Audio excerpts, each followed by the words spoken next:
Hello students, আশা রাখি তোমরা অনেক ভালো আছো। আজকে আমরা এই ভিডিওতে খুবই ইন্টারেস্টিং একটা টপিক নিয়ে আলোচনা করব।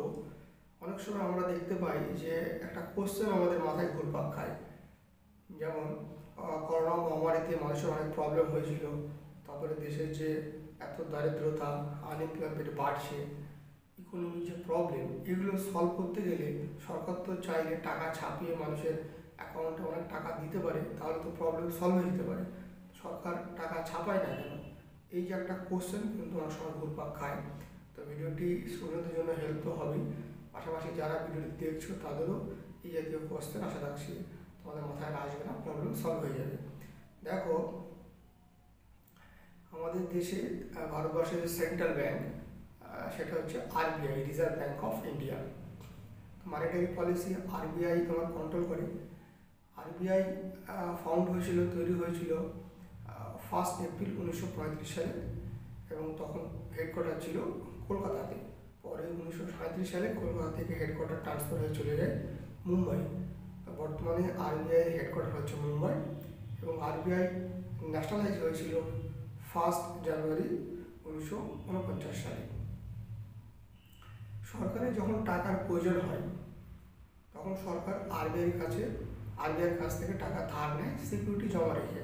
তো আরবিআইয়ের কাছে যদি টাকা থাকে তাহলে আরবিআই টাকা গভর্নমেন্ট অফ ইন্ডিয়াকে ধার দিয়ে দেয় সিকিউরিটি জমা রেখে, এবং যদি টাকা না থাকে তাহলে টাকা ছাপিয়ে আরবিআই গভর্নমেন্ট অফ ইন্ডিয়াকে টাকাগুলো দেয়।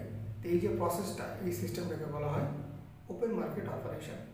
তো দেশের যে দারিদ্রতা দূর করার জন্য, দেশে আনএমপ্লয়মেন্ট দূর করার জন্য, তো করোনা মহামারী যে প্রবলেম হলো তার ফলে এখনও মানুষকে ভুগতে হয়, অনেক ইকোনমিক প্রবলেম হয়। তো সরকার তো চাইলে অনেক টাকা ছাপিয়ে মানুষের জনগণের অ্যাকাউন্টে টাকা দিতে পারে, তাহলেই তো প্রবলেমগুলো সলভ হয়ে যায়। কিন্তু সরকার এটা করতে পারে না। তার মূল যে কারণটা সেটা দেখো, ভালো করে বুঝবে। আমি একটা উদাহরণ দিয়ে তোমাদের বোঝাচ্ছি। আমি একটা এরিয়া ধরলাম, এরিয়াটা মনে করবে একটা দেশ, এবং আমাদের দেশে যে পপুলেশন, তো আমি এরিয়ার পপুলেশন এখানে 3টে ধরছি।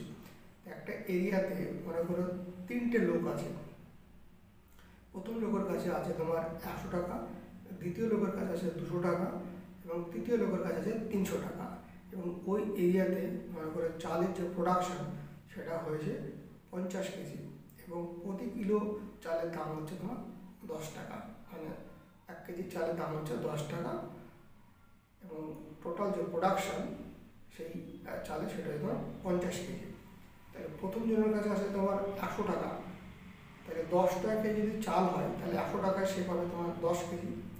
দ্বিতীয় জন পাবে তোমার, ওর কাছে যেহেতু তোমার 200 টাকা আছে, 10 টাকা কেজি চাল, তাহলে সে পাবে 20 কেজি।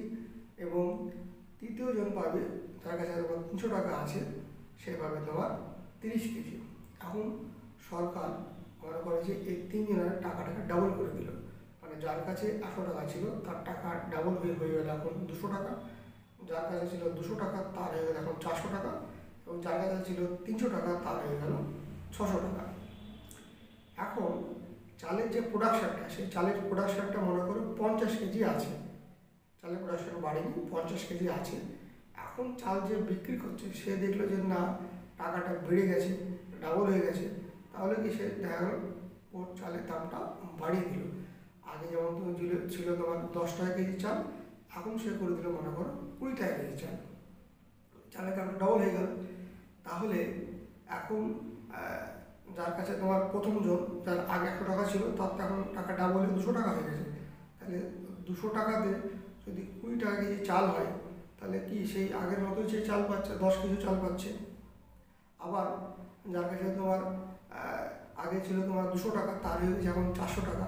তো চাল যেহেতু এখন 20 টাকা কেজি, তাহলে 400 টাকাতে 20 টাকা কেজি চাল এলে সে পাবে তোমার 20 কেজি পাচ্ছে। আবার যার কাছে আগে ছিল তোমার 300 টাকা, এখন হয়ে গেছে টাকা ডাবল হয়ে 600 টাকা, এবং 600 টাকাতে 20 টাকা কেজি চাল হলে সে পাবে এখন তোমার 30 কেজি। তার মানে দেখা যাচ্ছে যে আগেও যে পরিমাণ চাল পাচ্ছিল, এখনও টাকাটা বাড়ানোর কোনো চাল সেমই পাচ্ছে 3জন ব্যক্তি, যেহেতু প্রোডাকশানটা সেম, মানে আগেও ছিল 50 কেজি, এখন হচ্ছে 50 কেজি, কিন্তু চালের দামটা আগে ছিল যেরকম 10 টাকা কেজি বলেছিলাম, এবং পরে ডাবল করে 20 টাকা করা হলো। সেই কারণে কী হলো, আগেও যত টাকা এই চাল পাওয়া যাচ্ছিলো যে পরিমাণে, টাকাটা বাড়ানোর পরেও কিন্তু সেই পরিমাণে 3জন ব্যক্তি চাল পাচ্ছে। তাহলে এখানে তোমার চালের যে কেজিটার পরিমাণ সেটা কিন্তু চেঞ্জ হলো না। মূলত কী হয়ে গেলো, এখানে ইনফ্লেশনটা বেড়ে গেল। তো এই যে প্রবলেমটা, এই সমস্ত যে কারণ আছে, এই কারণগুলোর জন্য কি হয়, তোমার টাকা চাইলে কিন্তু সরকার বাড়াতে পারে না। তার কারণ এখানে কী হবে, ইনফ্লেশন হয়ে যাবে, মানে মুদ্রাস্ফীতি বেড়ে যাবে, মানে জিনিস তুমি কম হবে, টাকা অনেক দিতে হবে। যেমন জিম্বাবুয়ে একবার 2008 সালে হয়েছিল, সেখানে সরকার এরকম মাথায় কনসেপ্ট এসেছিল, টাকা অনেক ছাপিয়ে ফেলেছিল। তারপরে ভেবেছিল যে দেশের জনগণের কাছে অনেক টাকা যাবে, পরে দেখা যাচ্ছে যে অল্প পরিমাণ জিনিস কিনতে গেলে বাজারে অনেকগুলো টাকা তাকে দিয়ে কিনতে হচ্ছে, মানে জিনিসের থেকে টাকাই মার্কেটে বেশি দিয়ে কিনতে হচ্ছে, এরকম পরিস্থিতি হয়ে গেছিলো, মানে হাইপার ইনফ্লেশন হয়ে গেছিলো। তো এই কারণে কি, এই ইনফ্লেশন হওয়ার একটা প্রবাবিলিটি থাকে, সেই কারণে কি এগুলো টাকা সরকার চাইলেই তোমার ছাপাতে পারে না। মূলত ছাপাতে গেলে সরকারকে ধ্যান রাখতে হয় কোন দিকে, যে একটা দেশের গুডস এবং সার্ভিসেস, একটা দেশ গুডস এবং সার্ভিসেস যতটা প্রোডাকশন করতে পারে তার উপর ডিপেন্ড করেই কিন্তু টাকা ছাপানোটা নির্ভর করছে। গুডস অ্যান্ড সার্ভিসেস বলতে এখানে কী বোঝায়, গুডস বলতে এখানে নানা রকম যে ট্যাঞ্জেবল প্রোডাক্ট, যেগুলো আমরা টাচ করতে পারি, যেগুলো ছুঁতে পারি, এই ট্যাঞ্জেবলগুলো কলকারখানা, যেমন কার ইন্ডাস্ট্রি, গার্মেন্ট ইন্ডাস্ট্রি, ফ্যাক্টরি, যেগুলো প্রোডাকশান হচ্ছে, দেশে প্রোডাকশান বাড়াতে হবে, প্রোডাকশান রিলেটেড যেগুলো, সেগুলো হচ্ছে তোমার কিসব গুডসের আন্ডারে পড়ছে। তো দেশের কী করতে হবে, গুডস যে প্রোডাকশান সেগুলো তোমার বাড়াতে হবে। আর সার্ভিসেস বলতে কী বোঝায় এখানে, ইনট্যাঞ্জিবল, যেগুলো তোমার আমরা টাচ করতে পারি না, সার্ভিসেস নিই, যেমন রেলওয়ে সার্ভিস নিচ্ছি, হেলথ কেয়ারের আমরা সার্ভিস নিচ্ছি, তারপর তোমার এডুকেশন যেমন স্টুডেন্ট টিচারের কাছে থেকে টিউশন নিচ্ছে, তার জন্য সে কি টিউশন ফিজ পেমেন্ট করছে, তার মানে এখানে কি সার্ভিস দিচ্ছে টিচার স্টুডেন্টকে, তার বিনিময়ে সে টাকা নিচ্ছে, ফিজ নিচ্ছে, এটা একটা সার্ভিস।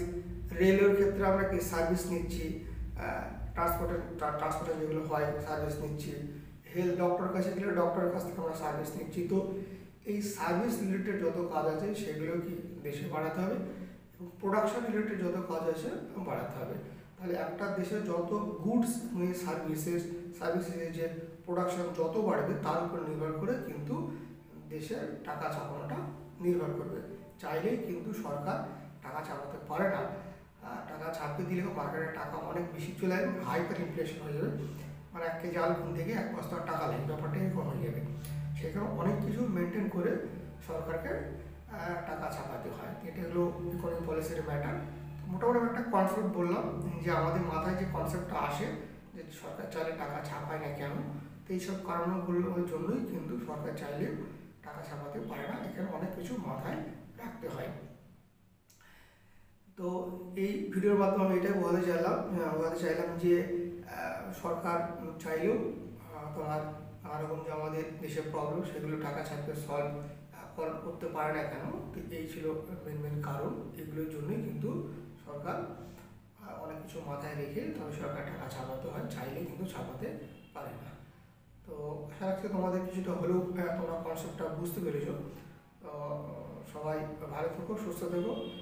আর তোমাদের একটা ছোট্ট কোশ্চেন দিচ্ছে, তোমরা কমেন্ট সেকশানে এই কোশ্চেনের উত্তরটা দেবে, যে বিভিন্ন কম্পিটিটিভ এক্সামে কিন্তু অনেকবারই কোশ্চেনটি এসছে, যেমন এই টাইপের কোশ্চেন হয় যে 10 টাকার নোটে কতটা ল্যাঙ্গুয়েজ আছে, মানে কতটা ল্যাঙ্গুয়েজে 10 টাকার নোটটা লেখা থাকে।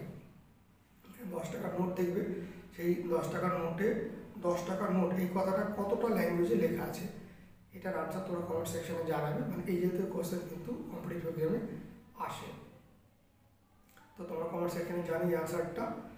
আর ভালো থেকো, সুস্থ থেকো। Thank you so much for watching.